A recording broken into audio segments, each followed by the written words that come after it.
Hi guys, Luna here. I have had a few people ask me about magical oils, so I thought I would come on and give you some information about how to go about making them and what they're used for and that type of thing. So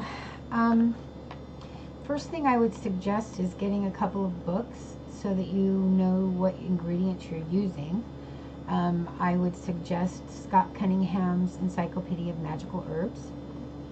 If you want to go a little further than herbs, I would also suggest Lexa Rosian, her Encyclopedia on Magical Ingredients. It's a Wiccan spellcaster's guide to something or other. It's a good book. It includes all kinds of ingredients, from plants to stones to, I don't know, newspaper and chocolate and just all kinds of goodies. So it's a good book. And decide why you need an oil. Why do you need an oil? What are you going to use it for? Are you wanting to lose some weight? Maybe you're wanting to, I shouldn't say lose some weight, but gain some thin. We always want to use words that are bringing to us and not necessarily taking away. Because taking a weight away is a lot harder than bringing thinness to us. We want to bring to us what we can. It's just an easier way to word things.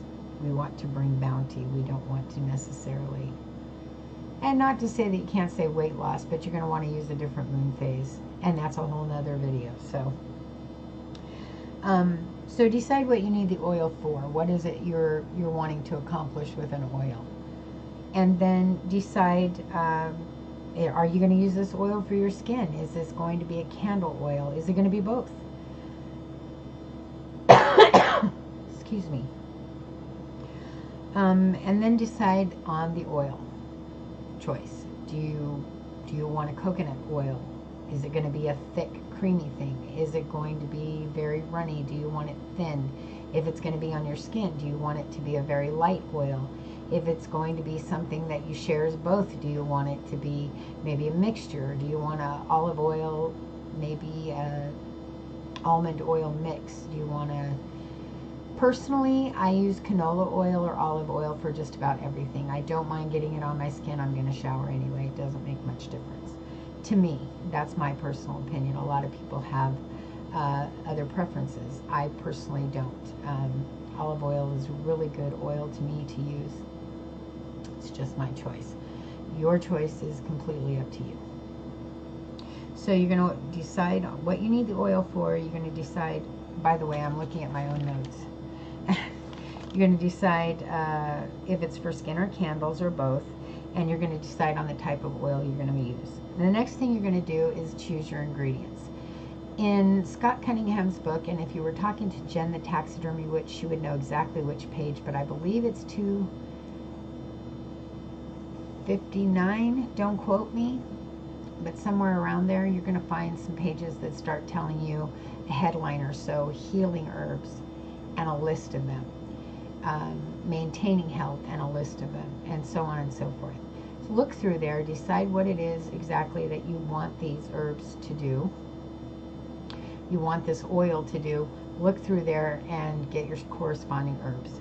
If you're using herbs, if you're not using herbs, just choose your ingredients that you want for this oil.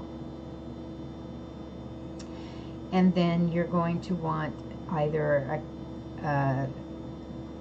you're going to want to gather a jar that will hold it, and you can use anything from don't I have one here, a jar like this is my blessing oil, to a larger jar like this, this is my witch's power oil, which I use quite often. So you can use any jar that works for you. I also have a very large jar on my altar. I don't know if you can see it back there behind my Hecate statue, of Hecate oil, which I use very often. So the jar size depends on you and the amount of oil you want to make. So choose a jar. Get your oil, get your jar, get your ingredients together. You're going to want a candle on your altar lit. You're going to want either some sage or Palo Santo or something to cleanse your jar with. And then you may want something to scribe with. A lot of people put a scribe in their jars. I do that with quite a few of my jars.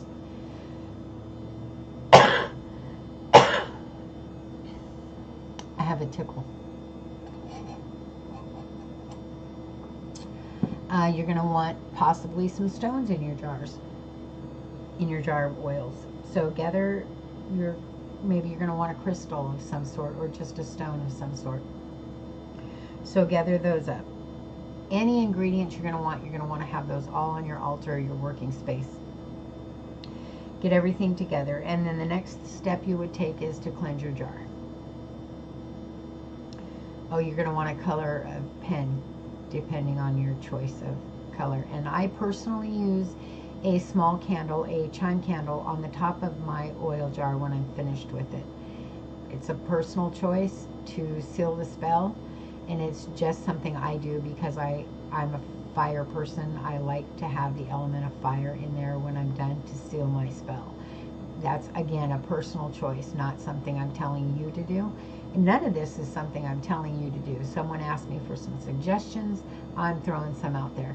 Please twist, change, unravel, do whatever works for you. I'm just giving some suggestions that I use. Okay, so next I would cleanse my jar.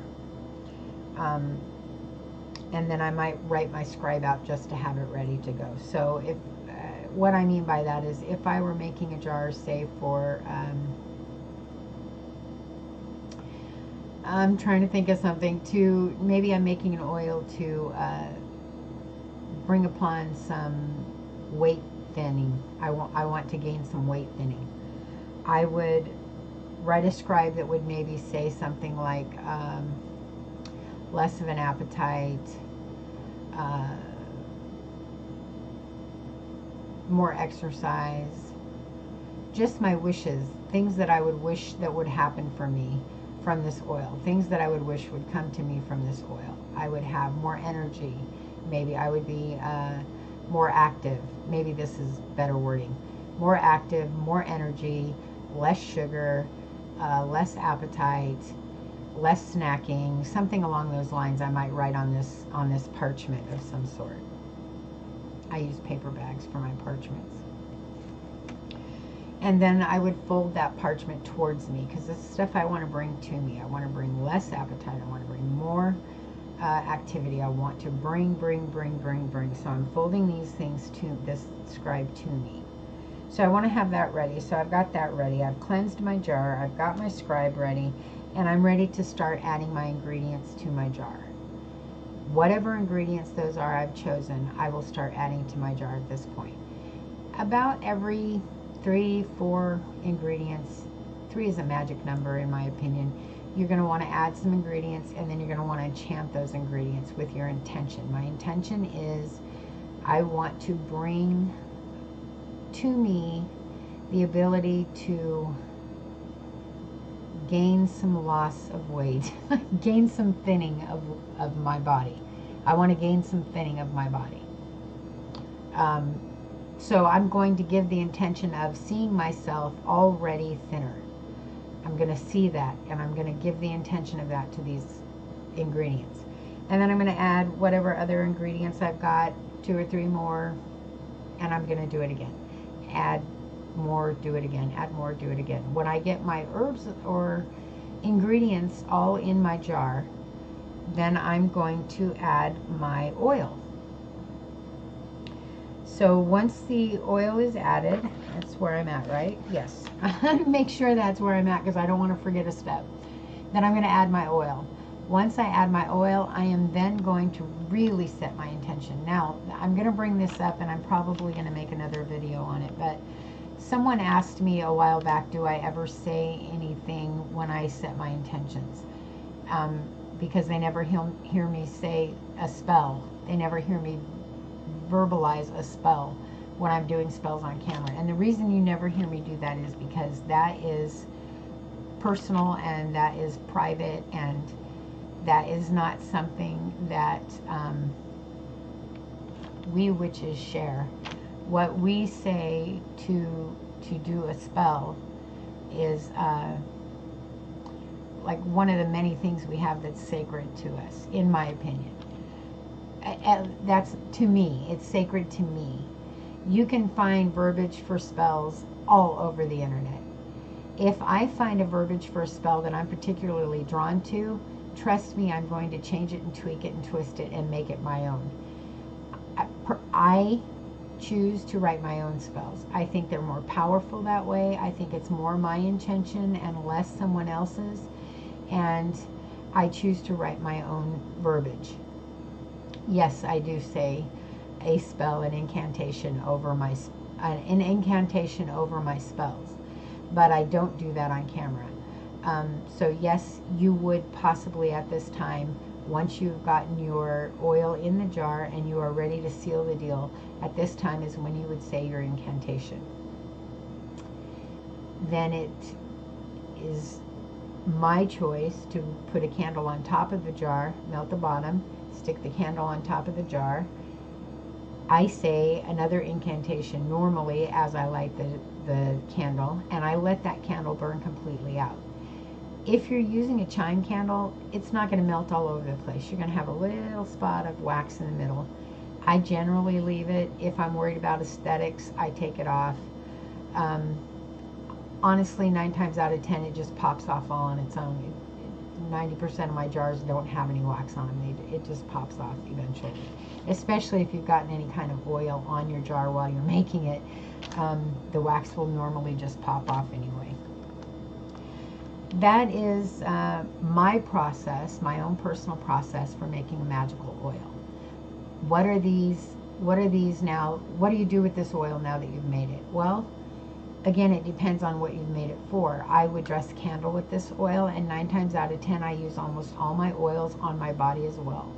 So my blessing oil would probably be the exception. My blessing oil I use to bless tools, to bless candles, to bless spells, depending on what I'm doing, and so on and so forth. But my witch's power oil I use on my body. I use it for myself to give me an extra magical boost to do my spells. I use it on my spell candles. I use it on all my oils. I 9 times out of 10 use on myself, as well as my candles or my items or my tools or my altar or my books or my... It's endless what you can use your magical oil on. It's absolutely endless. I even dab a little bit of magical oil in my purse, depending on what oil and what it is I'm trying to bring to me. In my wallet, in my shoes. It is endless what you can do with magical oil, depending on the intention of the oil. So I hope this has helped someone. I hope this answered your question, and I hope you enjoy the video. And remember, please, that you are all divine and sacred beings of light and love. I love each and every one of you. Please, if you have any questions or comments, leave them for me. I would love to answer questions. I love to see your comments. And answering questions gives me whole new reasons to do new videos. So please take it easy. Have a wonderful night, morning, or afternoon where you're at, and I will talk to you again very soon.